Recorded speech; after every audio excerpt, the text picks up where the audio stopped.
Maiatzaren 7 dugu gaurkoa eta gaurkotasuna komentatuko dugu Patxi Urrutiarekin. Arratsaldeon. Baita zuri ere? Zer moduz? Oso ongi, eta zu? Ongi. Ederki? Beno, hauteskundeak izan ditugu orokorrak. Ze nolako, ze iruditu zaizu izan diren emaitzak? Bueno, pues alde batetik beti izaten dituzte bereizgarri batzuk hauteskunde guztiak, eta horreikoan nik uste dut importante izan dela parte hartze kopurua, ez? Jende asko ganda boto ematera. Gero bertze aldetik hor, egonda eztabaida bat, eskuina, ezkerren kontra edo oso markatua, gehien bat, Vox hor zegoela, eta inguru hortan denek diskursoa nahiko reakzionarioak egin baitituzte eskuineko taldeak. Alde horretatik ere, nik uste dut, zerbait berezia izan dela eta horren emaitza garbian izango litzateke, eskuinaren kontra soheri boto ematea, boto utila edo, horre gondelare tartean, nik uste dut, eta horren ondorioz, zuek kristuin emaitzak izan ditu. Badaude bertze talde batzuk ere oso emaitza honak izan dituztenak, Euskal Herrian eta baita Katalunian ere, azpimarratzeko, ERC, Pujolen taldea ere ongi atera da, hemen PNV ongi, Bildu bikoiztu egin ditu zituenak. Nik uste dut talde horretatik oso interesgarri. Beste gauza bat azpimarratzeko izango litzateke, bai nazionalitate historikoetan Katalunian eta bai Euskal Herrian, botoa ematerako orduan ere beste mundu bateko taldeak direla edo marrazten da nolabait, ez? Ikusiz gehien bat, bai batean eta bai bertzean ere, PP desagertzear dagoela, Nafarroan hemen 3 taldeak egin eta UPN hor dagoela eta oraindik ez, baina edozein momentutan ere beherakada izango dute. Baina espazioa dute ere izan dute emaitzetan. Bai, baina eta kusiko dugu ze pasten den hemendik aurrera ere hoiekin, eta alde horretatik nik uste dut, puntu asko badaudela hola bereziak izan direnak oraingo hauteskunde hauetan, gandeni gandeko hauteskundetan. Bai, esan diteke ezkerraren garaipen nabarmena izan dela. Bai, nik uste dut argia, bakarrik gero zer den ezkerra eta gero ulertu beharra, ez? Eskemen berehala donori erraten zaio ezkerra, naiz eta bere denbora guzian eskuineko politika egiten ari badare. Bai, PSOE-ri buruz ari zara. Adibidez, bai. Bai, baina asko ez dela izan, lortu izan duen garaipen hori, bai, esan dut lehen ezkerra orokorrean, aipatutako RC hor dago, Bildu, baina bere kasuan, 3 eskuinen gailendu eginda. Bai, baina, hor gaude, ez da oraindik deus erabakia, zer pastuko den hemendik aurrera, eta ikusiko dugu momentu batean bazirudien hemen ezkerraren kontra animeleko esia altxatu bar genuela, eta gertatu dena da biharamunean nahi dute prezizki orain arte txaiak zituzten horiekin adostu zerbait edo horiekin lanian aritu beren politika aurrera ateratzeko. Orduan, orain ze gobernu aukerak ikusten dituzu? Ez dakit zein izango den, baina ikusten dut, alde batetik zein nahi duten beraiek soek argi irakutsi du, nahi duela bera bakarrik edo berak eskuinarekin nolabaiteko akordio bat. Zertaz, azken finean, harrigarria izan zen gau hortan bertan, non atrazen Patrizia Botín, gau hortan edo biharamunean agertu zen erranez, Ciudadanosekin egin behar zuela paktua. Gu biztanle arruntak, boto ematen ari gara, norbait aukeratzeko, eta gero Andre batek, banko bateko buru den persona batek, ark markatzen du zer nolako paktuak egin behar diren biharamunean, baina hau ze demokrazia mota da. Persona batek naiz eta diruduna izan, berak markatzen alba du zer nolako politikak egin behar diren urrengoan, ez? Horrek erakusten du pixket nola dauden eskuineko eta soe edabidea handiak dituzten eta baliabidea handiak dituzten hauteskundeen eztabaidetan, gero zen olako jarrerak hartzen dituzten, ez? Nik uste dut tamalgarria dela horrelako demokrazia triste batean bizitzea, ez? Berak egon beharko zuen isilik eta berak bere iritzia eta nerea berdin balio beharko zuten. Baina azken finean nola beraiek dirua ematen dieten eta laguntzen dituzten eta erosten dituzten eta horiek markatzen duten nolabait politika. Nik uste dut hau ere azpimarratzekoa dela gehien bat beraien ja lotsagabekeria argi uzten dutelakoz lehenengo momentutik. Eta, bueno, pues uste dut gainera respetua behar dugule biztanle guziok, azken finean gure botoa bertzenak bezain edo guri iritzia bertzenak bezain baliotsuak beharko luketelako. Gainera ipatu duzu parte hartzea ikaragarria izan dela aurtengo hauteskunde hauetan, eta hor ikusi daiteke gizarteak parte hartu nahi duela politikan, ez? Bai, klaro, gizarteak nahi du, konturatzen da zer den, bakarrik gertatzen da, bueno, mesfidantza handi bat badagoela, oraintxe bertan, ikusten duzu ora. Soeren nahikeria izango litzateke Ciudadanosekin oraiek zerbait adostea. Bueno, kanpaina guzian egon dire zer nahi errankapo, Podemosen kontra. Jendeak galdu egiten du, perspektiba galdu egiten du, bueno, ze gertatzen ari da hemen? Ze gertatzen ari da hemen? Bueno, pues orain arte, hau ez ziren oso gaiztuak. Gaurtik aintzine dire oso onak. Bertziekin, bueno, ezkerti harta arrelako adierazpen batzuk egiten zituzten, eta sozialistak egiten zituztenean, bazirudien, pues, ezkertiarrak ziela, baina bukatu bezen pronto, ez dute deus nahi ezkerreko taldekin, bertzaldera. Jendeak hor galtzen du ilusioa, azken finean, eta karo, gero edu da Botin Andrea, erran, be autore, pues azken finean hartu duzu, baina nire botoak edo nire bozka zertarako balio du, edo nire itxiak zertarako balio du, azken finean nire gainetik pasten balin badira.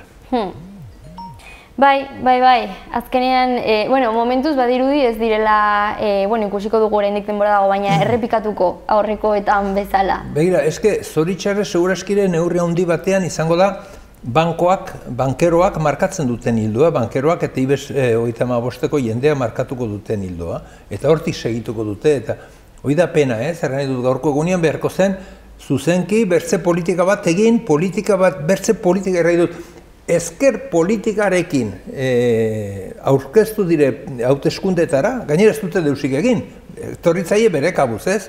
Hoi bertze gauza bat da. Vox egon dugu, esan da horre, zen maitzak izan dituen, baina egunero hainbertze telediario dekitzen ziren Voxekin. Bai. Vox da bertzek egindako podoriak eta egindako nahasteko eta ez da izer egiteko, ez? Baina izan dire nola baitere paiaso batzu beste zerbaitetarako, baina, karo, establishmentek eman die laguntza osoa. Azken finean badakizu edabide zenolako podoria daukaten eta hainbertze telediario ikusi dituzu Voxekin idikiak. Eta karo, nola baitere animeleko laguntza izan dute alde horretatik botoak eskuratzerako orduan. Baina esan bezala hori, hor dago, jendeak bere ahotsa ipini nahi izan du, ezkerrak garaipen nabarmena izan du, hor esan duzu bildu dago, RC ere hor sartu da, eta hor ere ikusi daiteke gizarteak posizionatu egin dela adibidez independentismoaren... Bai, Euskal Herrian eta Katalunian erabat modu desberdinen aritu da, ez? Nik uste dut, hemen PNV gora gain du, Bildu gero gora egin du. Nazionalismo, bai. Gasteizkoa izan da hoi trofeo berezi bat, ez? Bai, bota. Azken finean, PP gor gehiengo absolutua lortzen zuela orai dela urte batzuk, ja desagertzea ardoa, ez? Nafarroan ere badago bertze gauz bat oso bitxia, zeren eta UPN sortu zen hemen, Nafar foruak eta Nafar entitatea babesteko eta entitate beresi bat hemen izateko Nafarrak, eta orduen etzioten erten Nafarroko autonomia estatutua, baizik eta recuperación foral edo nola baitere bertzi izen bat ematen zioten, eta erraten zuten gure eskubideak konstituzioaren prekonstituzionalak zirela. Eta idei horrekin eta foruak defenditzeko ideiakin sortu zen. Eta ze gertatu da gaur non baitere behar zutelako hautetxiren bat lortu, usarlu dute dena. Eta orai talde horretako jendeak ari direrten Nafarroa bertze edozein provintzi bezala dela.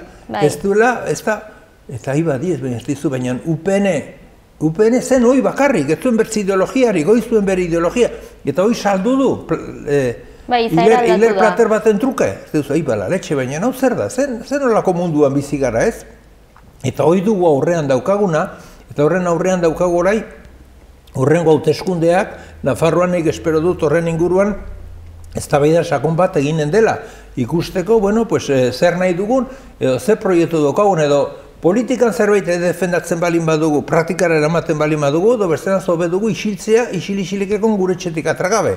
baina zintzotasun pixka bat ere eskatu behar zaie politikariei, hauteskundeen inguruan egiten dituzten promesak eta gero aurrera eramaten dituzten kezkak eta.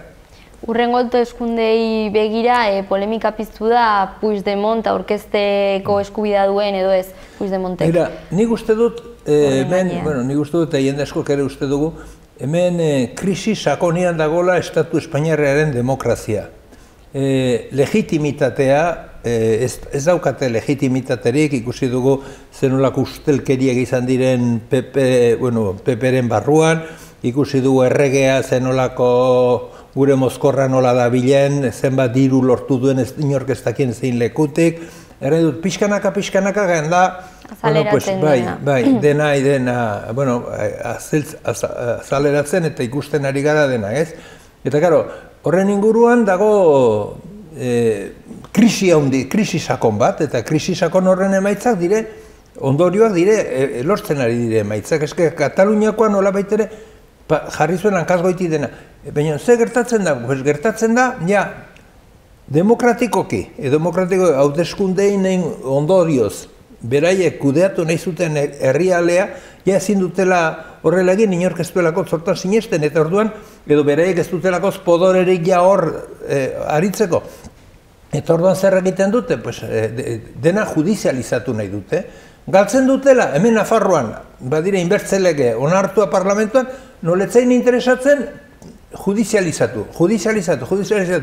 Eta nola juez guztiak daude postu baten atzetik, eta bakarri pensatzen dute beren etorkizunean justizia banatzearen ordez, pues hola dago, eske gaurko egunean epaileek badirudi nahi dutena ez da justizia, nola baitere justizia edo legeen barruan dauden gauzak aztertzea, beraien kezka hundiena badirudi dela, nik igotzeko zer nolako gauzarran behar dut, edo hau nola ez den gurea nolako zigorra jarri behar dut derrigorrez, ez? Pujolekin egiten ari direna, astakeri hutsa. Zerengatik, orain txentzuten nuen, zenbaitzuk ere badaude egoera hortan egon direna bertze zerrendetan, bertze hauteskundetan, ez dute duz egin baina. Daude bilatzen janon epaile guztiak dituzte beresku, egiteuten nautena. Legeak asmatu, legeak edozein gauz etxaiak desegiteko. Eta hemen ere Pujolekin saiatu direna da, uste dute beraie badutela eskubidea nahi duten egiteko, baina beraie beharko lukete jakien beraie legeak aplikatzeko bakarri daudela. Ez da kasua, baina badirudi Pujol berriz ere, Pujol eta bere lagunak, garaile aterako direla, zorionduko ditugu eta beraiekin poztu egingo gara. Azken finean, epaileak hasi beharko ditugu, epaile gure tartetik baztertu zerengatik berzenaz, ez gara kartzeletatik aterako. Bai, hor jarraitzen dutelako preso politikoak. Preso politiko jarraitzen dute, atzo gainera, hor Katalunian izan genuen, ez da lehengo konzentrazio kanpo baten inguruan egindako omenaldi bat eta, hori izan zen liskarra, baina nor da zueko justizia ministra errateko Katalunian ez dagoela presa politikorik? Zer daude bada Katalunian, baina ze demonio da? Horlako keinuak egitean gainera horra arrotasunez, hori da ezkertiarra izatea? Edo zer egin dute bada bertze horiek delitu horregoteko? Begirazazu, hemen hau oso polita da zerengatik orai ganden hastean pastu dena kontutan hartzen bali dugu. Hor, hemen estatu golpea prestatzen ari zirela, ez dugu ikusi ez tiro bat, ez arma bat, ez militar bat.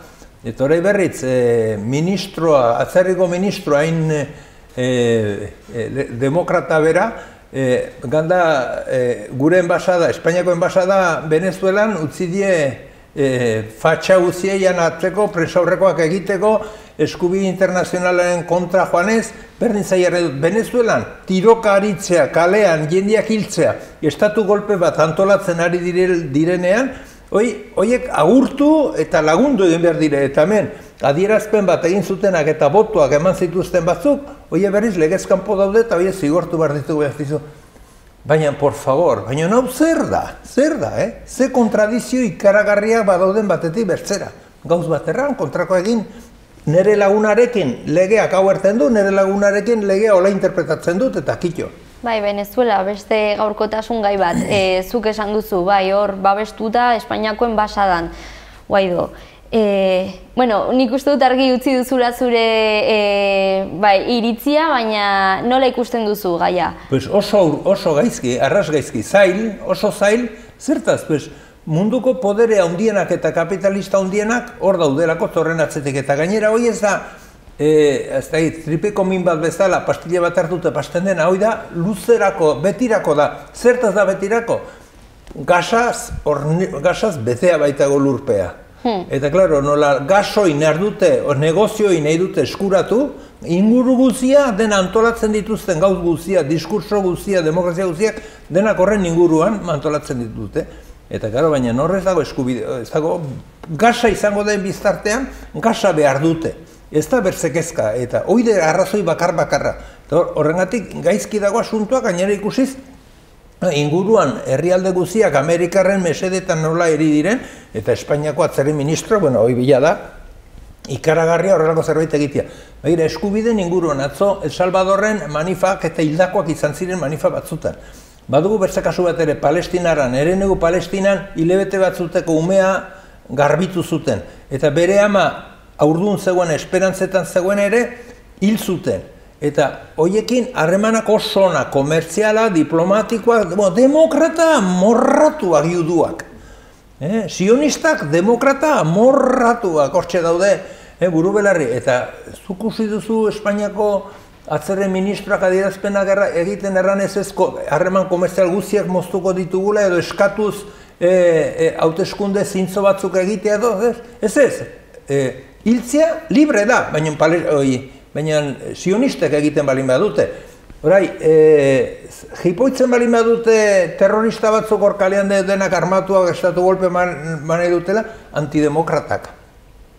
Porque Venezuelako garaiko gobernua da antidemokrata.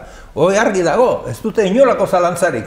Baina juduak, Netanyahu eta bere lagun guziak, hoi demokrata, baina gero erten duzu, politikariei jendeak hartzen du parte, ez du parte hartzen eske, horrelako astakeriek egiten dituen gizarteak, ez du konfiantza asko izateko gehiegi eskaintzen.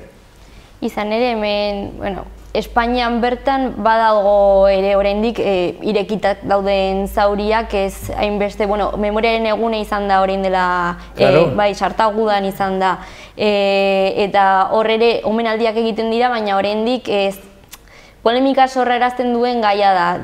Bai, begira, bueno, ganden astean, hori dela 10 egun izan ginen Sartagudan, progreso agurtzen, progreso mangado izan daiteke azkeneko simboloetariko bat, 85 urte, bere familiko 12 lagun hildakoak, bere aitatxi alkatea hila, bere aita berari progreso izena jarri ziolako zera eraila, oso gizon argia eta oso borrokalari sutsua.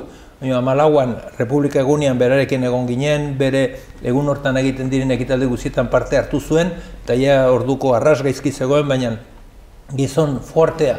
Bueno, eta orai agurtu egin genuen, bueno, joan zaiku hau ere. Baina, klaro, Sartagudan oraindik omenaldiak egiten dire, baina oraindik ez da argitu Sartagudan ze pastu zen, ez dire gauzoiek argitu. Baina bizkitartean, segitzen dute hemen justizia erabiltzen, jendia beldurtzeko, eta orai daukagu, bertze epaiketa bat, irailean hasiko dena, baina, bueno, inbertze abokatu eta urte bat eta desegintzela. Bai. Atzo, bueno, desagertutakoen orezko eguna. Eta oraindik bertze epaiketa bat abisetzen digute, eta gainera animeleko zigorrak eskatzen dituzte, 20 urteko zigorrak eta, baina, normal, inolako beldurrik sortzen ez duten jendeak dira, kalean da biltza espaldion, eta inolako arazorik gabe, baina nolabait ere, horren nahi dute mantendu makila alto, hor ikusiko dugu zuei ezkertiarra den edo, azken finean hemen, ez da gogoan izin duzun gaztea zarelakoz, baina nola erraten zen hori dela urte batzuk, salatu eta salatzen baduze, dena konpontu dezakegu. Gero, erten zuten, ez hil, eta ez baduze hiltzen, dena konpontu, bueno, eta desagertu da, ez da ja inolako itzulerarik. Eta orai, lehen bezen gaizki, lau preso urbildu dituzte, baina urbildu, ez Euskal Herriratu, urbildu pixkat. Eta horrekin bakarrik, baina nola urte bat pasata, urte bat pasata, desagertu hori, baina ja, zuetena, bai, aspaldi honetan. Eta oraindik gainera, horrekin segitu nahi dute, zu, 36, auzipetu daude, hor, baina, ze astakeriek egiten ari gara?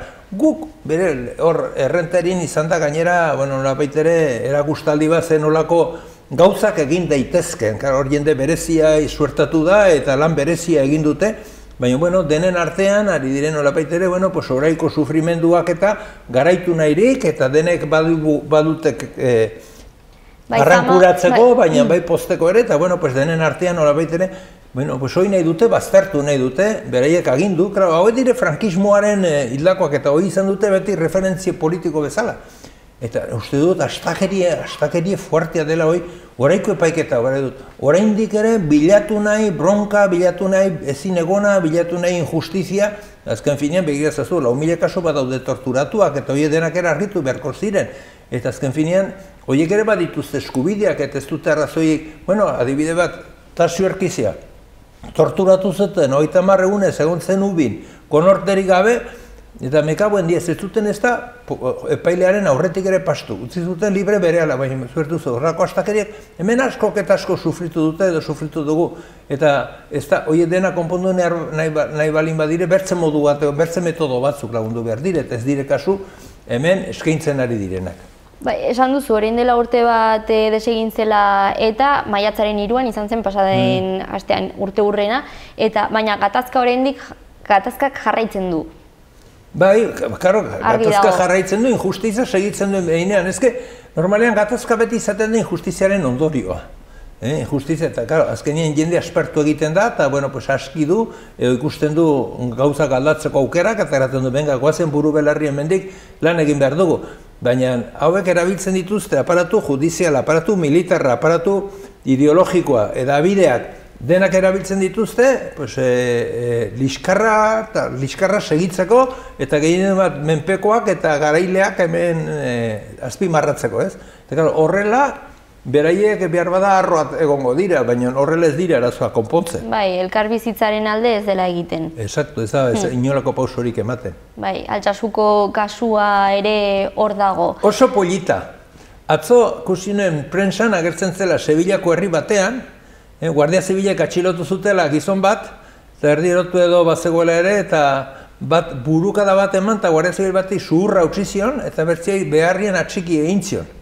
Eta, egun berean, kuarteletik pasata libre utzi zuten. Hoi gertatu izan balitz Altsasun, pentsa du. Horrek, 30 urte zori gutxienek egon beharko zuen kartzelian, eta lehenbiziko egunetik ja, hainbeste urtez kalera atera gabe. Baina nola Sevillan izan den, egun beteko asunkaia izan, egun batean izan dute anatxilotua galdeketak eta egiteko, baina ez da bertzeri pastu. Eta orduan erraten duzu, baina hau, Estatu Espainiarra da, azken finean, ez nahian ere beraiek argazten digute hau Euskal Herria dela, hau bertzen mundu bat dela. Ez dutela berdin funtzionatzen beraien legeak edo beraien nahiak edo beraien justiziak Estatu Espainiarrian baden, edo Euskal Herrian balin bada, Euskal Herrian bertze gauza bada. Gu bertze herri bat garelako, beraiek marrazten dute gainera, gu bertze herri bat garela. Baina gizartea azaltzen da, orain esan dugu, parte hartzea izugarrizkoa izan da, eta kalera ere ateratzen da, hor mobilizazioak zehazki Altsasuko kasuan ikaragarriak. Ikaragarriak, nik ezautu ditudan handienak izan dire Altsasukoak, alde horretatik, pozik eta ongi egoteko modukoa gara, ez? Baina horre ikusten dugu adibidez, hor polizien montaje bat izan dela. Baina hor, ezkertiar bezala aurkeztu direnak hauteskundetan, ikusten ditugu bertze aldean daudela, eskuin aldekoekin daudela. Zuk ez duzu ikusi PSOEkoik manifetan. Zenbait gainera adierazpen bat egiteagatik ere kaleratu edo espedientia egin diete PSOEren barruan. Altsasukoari buruz zerbait errateagatik. Eta karo, hor gabiltza zer egin behar dugu orai hemen? Hemen, urrengo gobernua zenbaitzun edute zuerekin zerbait egin, baina hemen esperientzia luz bat daukagu, hemen ez da UPN izan gastoa, hemen izan dira gastoak UPN PSN, batean bateak bertzean bertzeak hor elkarrekin aritu direlakoz beti, eta orai ere, oraiko lauko gobernu hontan, zue beti ez, gehienetan UPN-erekin egonda, ez da egon bertzekin batera, progresia, eta, etzen ezkertiarra bada, sober ezkertiarrare gobernua, baina, pausu importante batzuk eman ditu, PSOE-ren borondatearen kontra, eta nahiaren kontra. Horrengatik, orai heldu zaiguna gainerare, nik uste dut ongi aztertu behar dugula zer ari garen jokatzen hemen. Ez delako tontakeria, eta soekin nahi dute zenbaitzu, baina soe behar dugu jakin, beti aukeratuko duela, lehenetsiko duela UPN gainerako aldaketaren aldeko taldeak baino.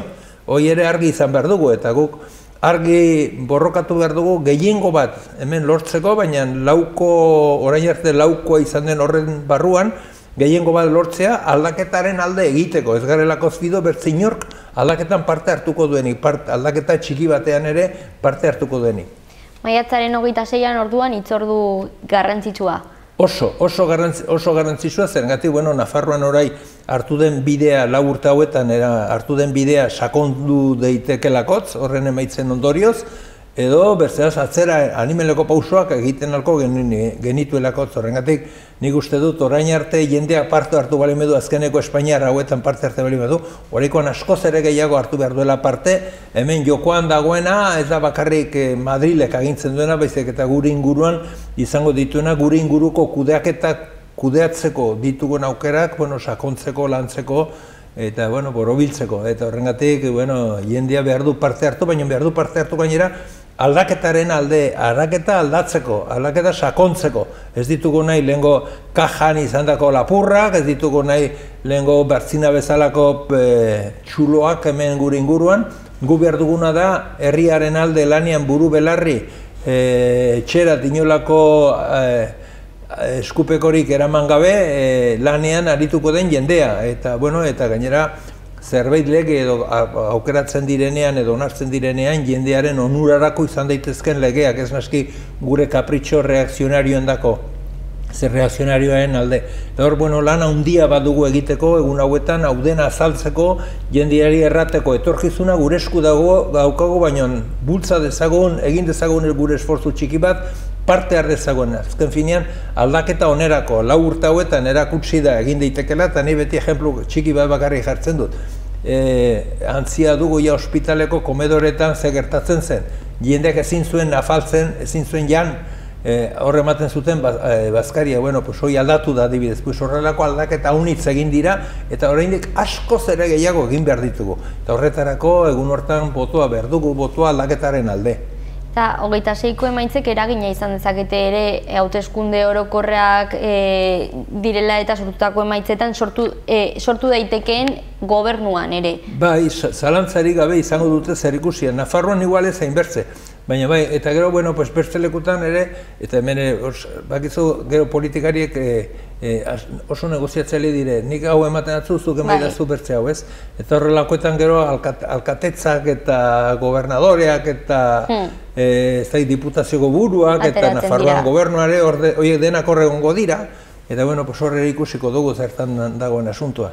Ez dugu komentatu, pasaden astean ere maiatzaren bat izan zela, langileen nazioarteko eguna, eta oso interesgarria, alde batetik elako idazkari berria izan genuen hor, eta atzo egin zioten egunkari batean egin zioten elkarrizketa luze bat, Micheli, eta agertzen zen ere mobilizazioa bakarri balio zuela eta mobilizazioaren balioa goraipatzen aritu zen, eta labeko diskursoan ere, labeko idazkariak errantzuen, zertaz ez genuen egun bat greba orokorra egiten zenbait eskubiden alde, eta horrelako gauza, interesgarria alde horretatik hitz egin zutena.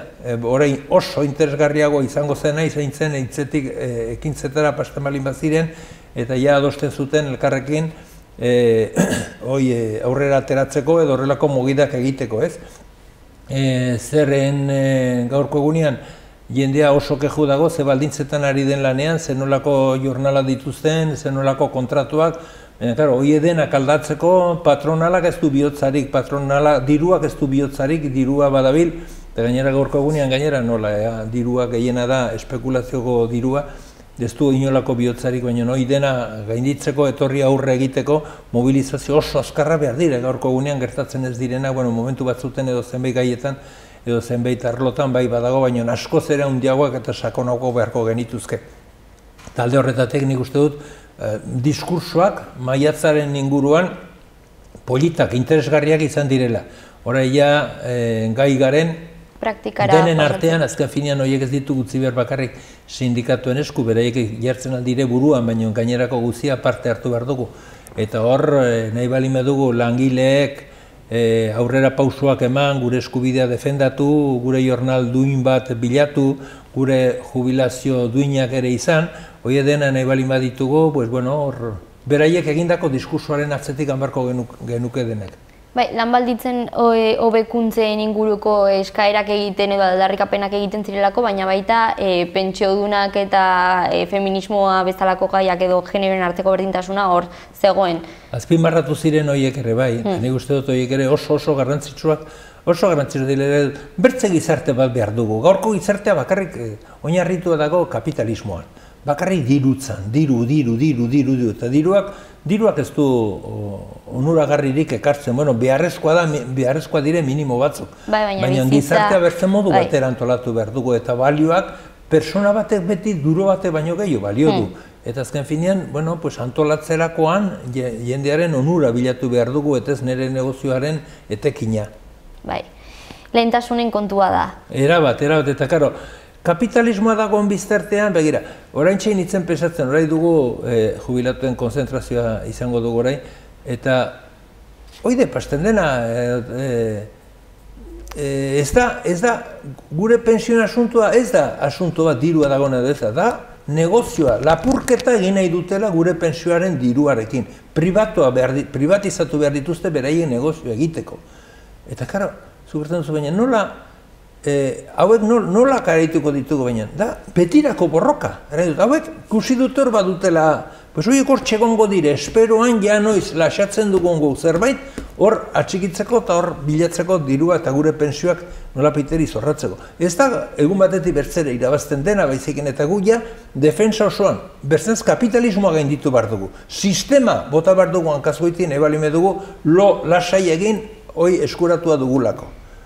Eta eredugarritzat hartu da zuen mobilizazioa, hor zaudete etengabe astelenero, eta bai, ea lortzen den. Beti, bai, adibide bezala jartzen da aldarrikapenetan bere espazioa izan zuen. Bai. Bai, orain bai, behar dena da hori, emaitzak. Eta gero, behar denare pixkat, nolapaitere, gorai arte gertatzen ari dena, simbolizatzen ari gara, lau jubilatuen artean daramagun borroka. Eta borroka hau ez da guretako. Azken finean nire adineko jendeak normalean emakumeak kenduta, alargunak, baina nahiko jornal guk oso erretiro onak ditugu. Fabriketan taitu diren jendeak erretiro oso onak dituzte. Baina arazoa dago ondotik heldu direnak. Eta karo, hau ez da orai jubilatu gauden hauen aldarrikapena. Hau da ondotik heldu direnak eta orai gaztea beharko lukete egon. Zintzoki mugida guzietan eta hau bultzatzen, azken finean beraiei kenduko diete. Gurekin ja ez dira usartzen inbertze, gurekin hasiko ziren pixkak kentzen, baina urte gutxi baititugu oraindik bizitzeko, edut hor kalte gutxi egingo genituzken ez, baina bertze gisako gaukaia ditugu, jende gazte beharko luke hor parte hartu. Bai, azkenean lehen esan duzuna, hor gelditu zarela diskurtsoetatik gizartea behar dela kalean egotea. Bai, beharrezkoa da mugitzea jakitea gainera inork. Eta hau ere bai, inork ez du gure arazori konponduko. Guk behar ditugu, bertzeak laguntzaileak izango ditugu. Eta politikariak izan daitezke gure laguntzaileak eta horiek onartu egin behar ditugu, baina gehienetan politikariak dira gure etxaiak. Defendatzen duterakotz kapitala. Eta betzenaz ikusi zer gertatzen ari dena. Inbertze ministro norak aten diren gero ate giratore horiek eta nola dauden, ez? Horiek dena daude kapitalaren alde, kapitala babesten. Eta hemen bertzer gauza konpondu nahi balin ditugu, kapitalismoa hankazgoiti jarri behar dugu. Eta bertze iritzi batzukin, bertze printzipio batzukin gure gizartea antolatu. Bertze eskubideak, bertze, dena. Maiatzaren 26an botoa emateko aukera eta bitartean baditugu egunak kalera ateratzeko eta gure eskubideak defendatzeko. Bai, guk adibidez, Sasoiako taldeak manifa bat egin behar dugu, eta 6an den ostegun batez, oraiko epaitu behar dituzten oken alde. Eta, horrelain bertze gaien inguruan, kaleran egon behar dugu, bertze gizarte baten atzean egon behar dugu, hastia badugu, denbora badugu, baina jakinen gainean egon behar dugula, nahi balime dugu gure bizikalitatea mantendu, gure ongizatea mantendu, eta gure laguntasunare baketsu bat lortzeko, behar ditugu, bertze gizarte baten printzipioak behar ditugu gure ganatu. Eta, hortan arituko gara. Bai, eta horrekin geldituko gara ere gaurkoz. Ederki. Gaurkoan, eskerrik asko. Bai, zuri.